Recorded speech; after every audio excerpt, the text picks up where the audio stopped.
दोस्तों, स्वागत है आप सभी का आपके अपने YouTube चैनल एडीएस लर्निंग पे। आप पिछले सेशन में हम लोगों ने कैलेंडर का जो कंसेप्चुअल पार्ट था और साथ में कुछ क्वेश्चंस डिस्कस किए थे। उसी सीरीज को हम लोग यहाँ पे आगे लेकर चल रहे हैं। अपने पास एक नेक्स्ट क्वेश्चन है क्या कि 10 अक्टूबर 2019 को क्या कह रहा है, शनिवार है, सैटरडे है, तो हमें निकालना है 10 अक्टूबर 2009 को क्या होगा, क्या होगा। तो यहाँ पे जो केस है, जो कंडीशन है, पता है कौन सा कंडीशन है बच्चों? यहाँ पे जो हम लोग जो कंडीशन डिस्कस कर रहे हैं जिसमें डेट और मंथ सेम है, ईयर चेंज हो रहा है। तो हम लोगों ने पिछले क्लास में ये भी पढ़ा था। अगर आप लोगों ने पिछला सेशन नहीं देखा है तो आई रिक्वेस्ट कि आप एक बार वो सेशन देख लें, वो वीडियो देख लें, तब जाकर ये चीज़ें आपको बहुत अच्छे से समझ में आएंगी और चीज़ें क्लियर होंगी आपकी। तो 2019 से लेकर 2019 कितने साल का अंतर है अपने पास यहाँ पे जो गैप है बच्चों वो है 10 साल का। और हम लोगों ने पिछले क्लास में ये देखा था, समझा था कि जो ईयर होता है उनके बीच में हम लोग ऑड डेज, विषम दिन कैसे निकालते हैं। तो जो ईयर का डिफरेंस होता है वो, और साथ में जो उनके साथ कितने लीप ईयर होंगे वो। तो यहाँ पे हम लोगों ने देखा कि 10 साल का तो गैप है। इस 10 साल के गैप में अपने पास 2 लीप ईयर आएंगे, कौन कौन से? 2012 और 2016। तो 10 और 2 को हम लोगों ने ऐड किया तो क्या हो गया? 12 हो गया, 12 हो गया। इसे हम लोग 7 से डिवाइड करते हैं और डेज निकालने के लिए। तो रिमाइंडर क्या आया अपने पास? 5 आया। जब हम लोग कैलेंडर में आगे की ओर कैलकुलेशन करते हैं तो हम लोग पॉजिटिव साइन लेते हैं, जब हम लोग पीछे की ओर कैलकुलेट करते हैं तो हम लोग नेगेटिव साइन लेते हैं। यहाँ पे 2019 के बारे में हम लोगों को पता है, 2009 के बारे में निकालना है, मतलब पीछे की ओर, तो यहाँ पे -5।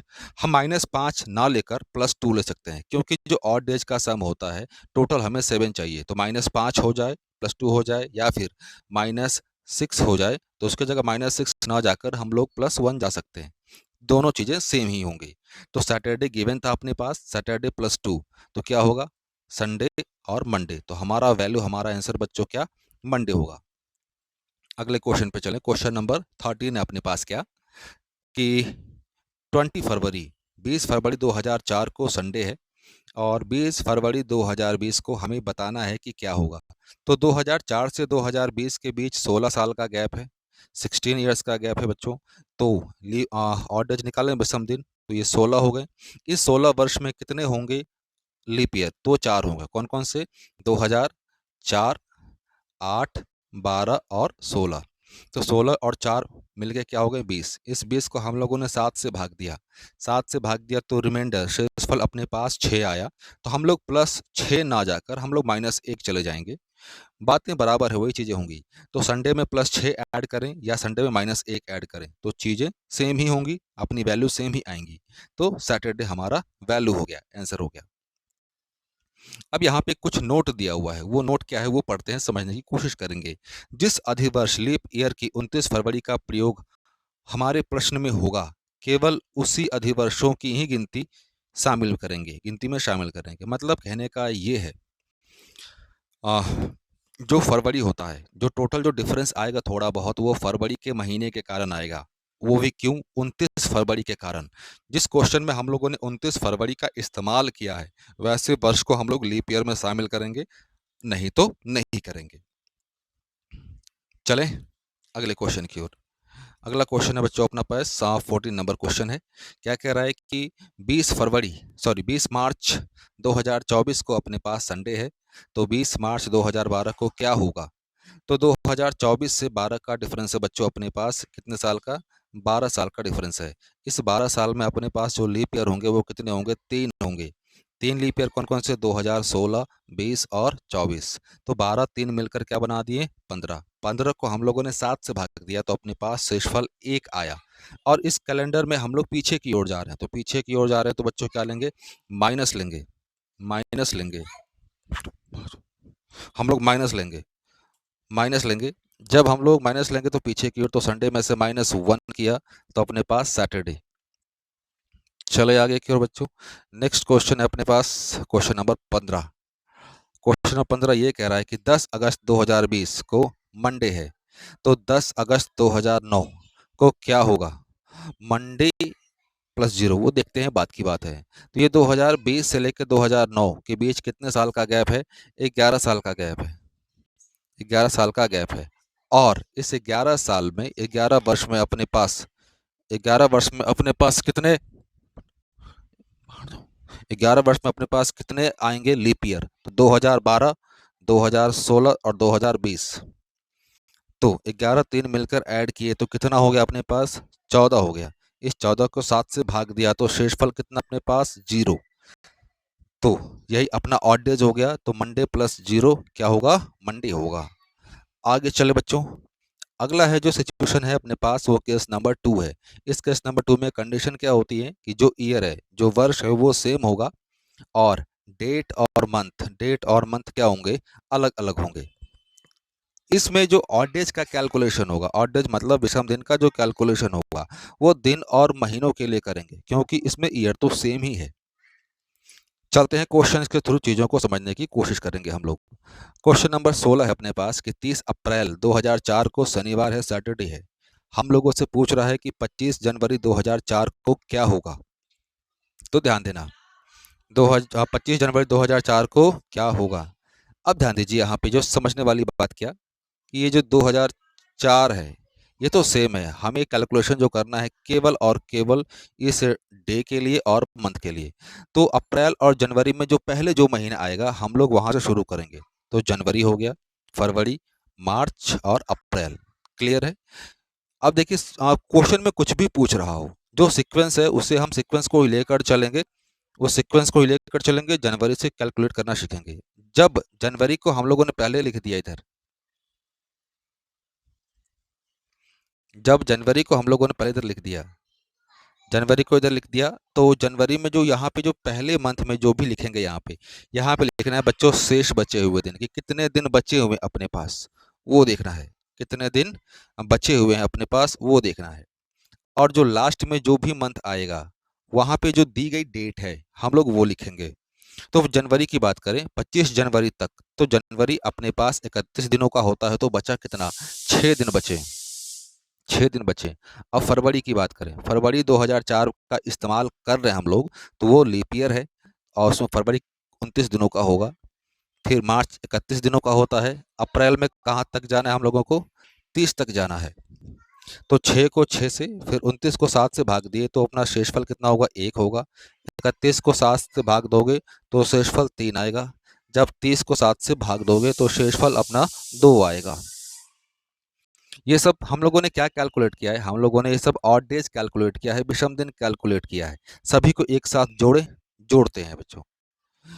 6 1 3 2 को जब जोड़ेंगे तो ये क्या होगा? अपने पास 12 आ रहा है। इस 12 को 7 से भाग दिया। 7 से भाग क्यों देना है? ध्यान दीजिए, अगर ये वैल्यू अपने पास 7 से छोटी है तब तो वही ऑड डेज हो जाएगा। लेकिन अगर वो वैल्यू 7 से बड़ी है तो हम लोग 7 से भाग देकर शेषफल पता करेंगे। तो 7 से भाग दिया तो शेषफल अपने पास क्या आया? 5। तो 5 ऑड डेज। अगर आगे के बारे में पूछ रहा हो तो प्लस, पीछे के बारे में पूछ रहा हो तो माइनस। चलें क्वेश्चन की ओर चलते हैं। यहाँ पे क्या है? अप्रैल के बारे में चीज़ें हमारे पास दी गई हैं। यहाँ पे अप्रैल के बारे में पता है, जनवरी के बारे में पूछ रहा है, मतलब कैलेंडर में पीछे की ओर पूछ रहा है, तो इसीलिए हम लोगों ने यहाँ पे माइनस लिया है। सैटरडे -5। तो -5 ना करके हम लोग +2 भी कर सकते हैं। -5 ना करके हम लोग +2 भी कर सकते हैं। तो हमारा वैल्यू, हमारा आंसर, जवाब क्या होगा बच्चों? मंडे होगा। नेक्स्ट क्वेश्चन की ओर चले। चलिए, नेक्स्ट क्वेश्चन क्या अपने पास? 17 क्वेश्चन नंबर है। क्या कह रहा है कि 6 अगस्त 2020, 2020 को थर्सडे है, गुरुवार है, तो 1 जनवरी 2020 को कौन सा दिन होगा?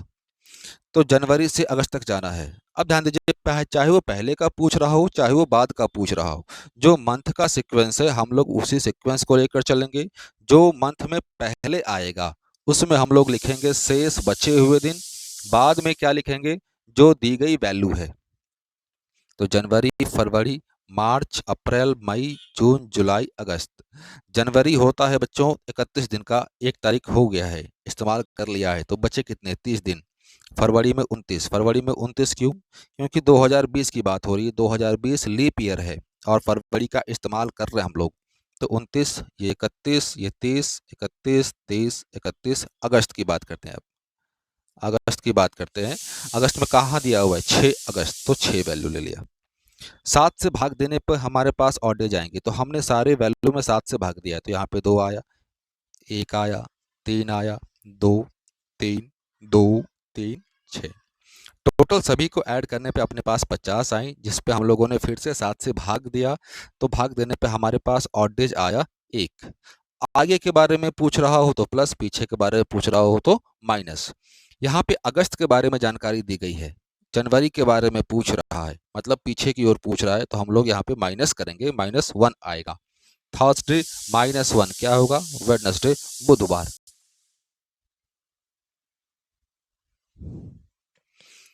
क्वेश्चन नंबर 18, 25 फरवरी 2005, मंडे।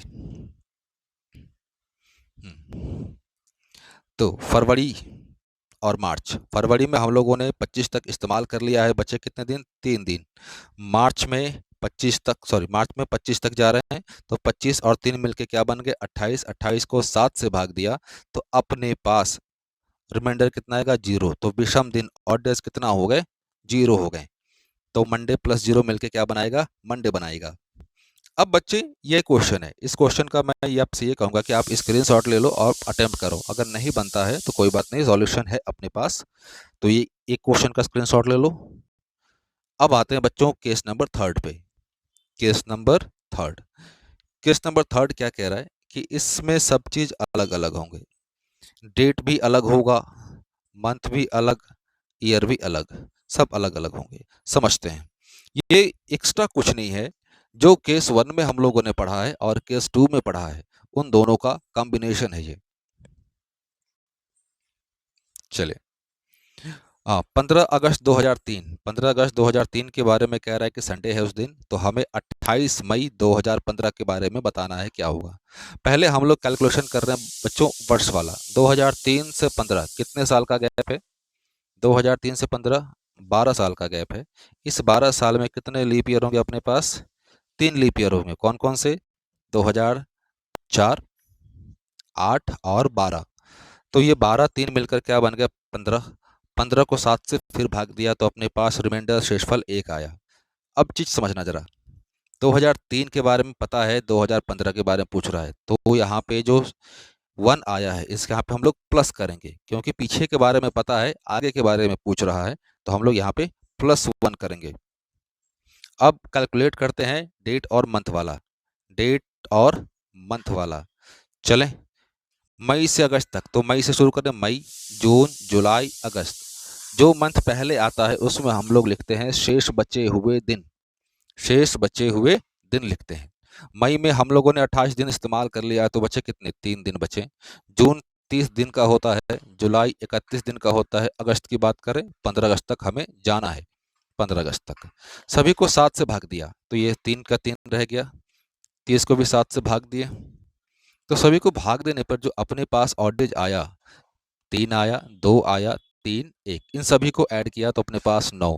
9 को 2 से भाग दिया तो शेषफल आया 2। अब ये प्लस माइनस क्या होगा वो देखते हैं, ध्यान देना। अब बच्चे ध्यान देना, अच्छे से कंसंट्रेट होइए।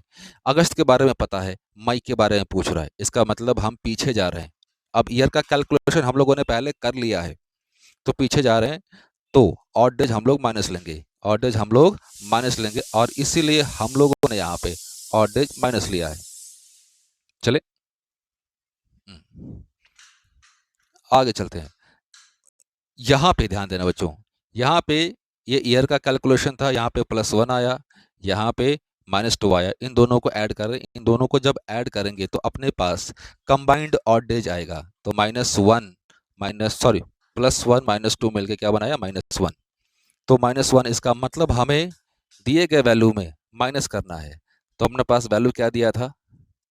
संडे, उससे -1 करेंगे तो शनिवार। हमारा वैल्यू बच्चे क्या होगा? शनिवार होगा। मैं आशा करता हूं कि चीजें आपको समझ आ गई होंगी। अब आगे चलते हैं नेक्स्ट क्वेश्चन की ओर। इस क्वेश्चन को फिर से एक बार डिस्कस कर लेते हैं, ताकि कुछ बच्चे होंगे जिनको समझ नहीं आया होगा, उनको भी समझ आ जाए। 31 दिसंबर 2013 को क्या कह रहा है कि शनिवार है। 31 अक्टूबर 2007 को क्या होगा वो बताना है। पहला काम तो यही कि जो अपने पास ईयर दिया हुआ है उनका कैलकुलेशन करें। 2013 7, डिफरेंस कितने का होगा? 6 का। इसे 6 वर्ष में कितने लीप ईयर होंगे? 2। कौन कौन? 2008 और 2012। 6 और 8 को ऐड किया हम लोगों ने, 6 और 8 सॉरी 6 और 2 को ऐड किया हम लोगों ने, तो क्या होगा 8। इस 8 को भाग दिया 7 से, शेषफल 1 आएगा। माइनस क्यों लिया गया है वो समझते हैं। 2013 के बारे में पता है, 2007 के बारे में पूछ रहा है, मतलब कैलेंडर में पीछे की ओर पूछ रहा है, तो -1 लिया। क्लियर है। अब यहाँ पे समझते हैं, यहाँ पे क्या इधर कि 31 दिसंबर से अक्टूबर, पहले कौन सा मंथ आएगा? पहले मंथ आएगा बच्चों अक्टूबर, अक्टूबर में फिर नवंबर फिर दिसंबर। क्या बोला गया था कि जो मंथ पहले आएगा उसमें हम लोग शेष बचे हुए दिन लिखेंगे, जो लास्ट में आएगा उसमें जो वैल्यू दी गई है वो लिखेंगे। यहाँ पे डायरेक्ट ऑड डेज लिख दिया गया है। अक्टूबर 31 दिनों का होता है, वो इस्तेमाल कर लिया गया है, तो बचे दिन कितने? 0। नवंबर 30 का होता है, 30 को हम लोगों ने 7 से भाग दिया, तो शेषफल कितना आएगा? 2। दिसंबर की बात करें, 31 तक जाना है, 31 को 7 से भाग दिया, तो शेषफल कितना अपने पास? 3। तो 2 और 3 मिलके क्या बनाया? 5। माइनस होगा प्लस होगा, समझते हैं। हाँ, दिसंबर के बारे में जानकारी दी गई है, अक्टूबर के बारे में पूछ रहा है, मतलब पीछे के बारे में पूछ रहा है, तो -5। अब ध्यान देना, यहाँ पे -5 और यहाँ पे -1, ये दोनों मिलकर क्या बना दिए? -6। तो हम लोग -6 ना जाकर +1 चले जाएं तो हमारा वैल्यू हो जाएगा। तो यहाँ पे वही किया गया है, सैटरडे +1 संडे। मैं आशा करता हूँ कि ये चीज़ें आपको क्लियर हो गई होंगी। फिर से वही चीज़ कहूँगा, आप इस क्वेश्चन का स्क्रीनशॉट लें, आराम से शांत दिमाग से बनाए, बैठ कर देखें, नहीं बनता है तो डिटेल एक्सप्लेनेशन दिया हुआ है। तो ये क्वेश्चन आपको बच्चों खुद करना है, प्रैक्टिस करना है, तभी तो पता चलेगा कि आप सीख रहे हैं या नहीं सीख रहे हैं। फिर ये भी क्वेश्चन, 2-3 क्वेश्चन मैं आपको एज ए होमवर्क दे रहा हूँ, आप सभी को कोशिश करना है। नहीं बने कोई बात नहीं, घबराना नहीं है, वीडियो को एक बार देख लो, सॉल्यूशन दिया हुआ है डिटेल में पूरे को। अब ये जो इम्पोर्टेंट पॉइंट है, ये अगला कंसेप्ट है क्या, कि जो कैलेंडर है वो उसकी पुनरावृत्ति कब होगी, मतलब कैलेंडर कब कब रिपीट करेगा, तो उसके भी कुछ कंडीशंस हैं। सबसे इंपॉर्टेंट कंडीशंस यही है, और उसी कंडीशन के आधार पे बाकी अदर कंडीशंस को बनाई गई हैं, कि दो कैलेंडर तभी रिपीट करेंगे जब उनके बीच में ऑड डेज क्या हो? 0 हो। उनके बीच में ऑड डेज क्या हो? 0 हो। लेकिन कैलेंडर की पुनरावृत्ति का मतलब क्या होता है वो समझते हैं। कोई दो वर्ष समान वर्ष कहलाते हैं यदि दोनों वर्ष की सभी तारीखों पर पड़ने वाले दिन एक समान हो। अगला पॉइंट है अपने पास, एक साधारण वर्ष और अधिवर्ष कभी भी एक समान वर्ष नहीं हो सकते, क्योंकि अधिवर्ष में 29 फरवरी आने से आगे के सभी दिन अलग अलग होंगे। और ये बच्चों सबसे इम्पोर्टेंट है, सबसे इम्पोर्टेंट यही है, और इसी कंसेप्ट के आधार पर सारे कंसेप्ट बनाए गए हैं। इस वाले में, रिपीट वाले में क्या है कि किन्हीं दो वर्षों के बीच विषम दिन शून्य हो, तब ऐसे वर्ष समान वर्ष कहलाएंगे, तब ऐसे वर्ष समान वर्ष कहलाएंगे, नहीं तो नहीं। एग्जाम्पल के लिए अपने पास 1975 और 1986 दिया हुआ है समान वर्ष, लेकिन इनके बीच में पहले हम लोग ऑड डेज निकालें, विषम दिन। तो 75 से 86 कितने साल का गैप है? 11। इस 11 साल में कितने लीप ईयर आएंगे, अधिवर्ष आएंगे? तो 1976, 80, 84। तो 11 3 मिलकर क्या बन गए? 14। 14 को 7 से भाग दिया। 7 से भाग क्यों देते हैं? विषम दिन निकालने के लिए, आप सभी को पता है, विषम दिन निकालने के लिए। तो शेषफल क्या आया? 0 आया, तो ऑड डेज आया अपना 0। इसका मतलब ये कि 1975 और 1986 ये रिपीट करेंगे। कुछ इंपॉर्टेंट पॉइंट्स दिए गए हैं, उसे हम लोग देखते चलेंगे, समझते चलेंगे। पहला पॉइंट क्या कह रहा है कि अधिवर्ष के बाद कोई साधारण वर्ष, जैसे 2016 के बाद 17, 6 वर्षों के बाद रिपीट होता है। 2016, 17, ये 17 कब रिपीट होगा? 6 वर्ष के बाद, मतलब 2023 में। 17 और 23 रिपीट होंगे, कहने का मतलब ये कि जिस दिन मंडे पड़ रहा होगा, जिस तारीख को महीने में, निश्चित महीने में, वहां पे भी पड़ रहा होगा। अन्य साधारण वर्ष, कोई भी साधारण वर्ष, कौन सा? जो लीप ईयर के बाद नहीं आ रहा है, इसके अलावा अन्य साधारण वर्ष 11 वर्ष के बाद रिपीट होते हैं, जैसे 1986, 1998 लिख दिया है मैंने, क्या? नहीं, 97 होगा, इसको सही कर लेते हैं। 11 वर्ष क्या होगा? 1997 होगा। क्लियर है बच्चों? आगे चलें। एक अधिवर्ष 28 वर्षों के बाद दोहराता है, मतलब कोई भी जो लीप ईयर है वो सेम होगा 28 वर्ष के बाद। एग्जाम्पल के लिए जो 2000 है वो रिपीट करेगा 2028 में, सेम ईयर होंगे वो। ये जो तीनों ट्रिक्स जो भी ऊपर में नोट पॉइंट लिखे गए हैं, इन तीनों ट्रिक्स का प्रयोग तभी किया जा सकता है जब हम उसी शताब्दी में रहें, मतलब हम लोग सेम सेंचुरी ईयर में हो, सेम सेंचुरी ईयर में हो तभी, या फिर सेम सेंचुरी ईयर में हो, या फिर ऐसी शताब्दी को पार करें जो शताब्दी अधिवर्ष हो। मतलब समझ पा रहे हैं? फिर से एक बार पढ़िए। ये तीनों कंसेप्ट, तीनों ट्रिक्स का प्रयोग तभी किया जा सकता है जब हम उसी शताब्दी में रहें अथवा ऐसी शताब्दी को पार करें जो शताब्दी अतिवर्ष हो। जैसे 1990, 1990 को अगर 11 वर्ष बाद रिपीट होगा तो क्या हो जाएगा 2001। 2000 को पार किया है जो एक अधिवर्ष है, इसका मतलब ये रिपीट करेगा। अगर ये 2000 अधिवर्ष ना होता तो ये 11 वर्ष बाद रिपीट भी नहीं होता। 1890, 1890 वो रिपीट कर रहा है 1901 के साथ, लेकिन हमें देखना है कि वो समान है या नहीं। देखते हैं। हाँ, 1900 को पार किया है जो एक अधिवर्ष नहीं है, इसका मतलब ये कि 1890 और 1901 ये रिपीट नहीं करेंगे, सेम नहीं होंगे। अब कुछ नोट दिया हुआ है, नोट एक्स्ट्रा कुछ नहीं है, जो ऑलरेडी हम लोग देख चुके हैं वही है। जब उपर्युक्त ट्रिक्स प्रयोग नहीं कर सकते तब 2 वर्षों के बीच विषम दिन ज्ञात करेंगे, यह मालूम करेंगे कि दोनों वर्ष समान है या नहीं।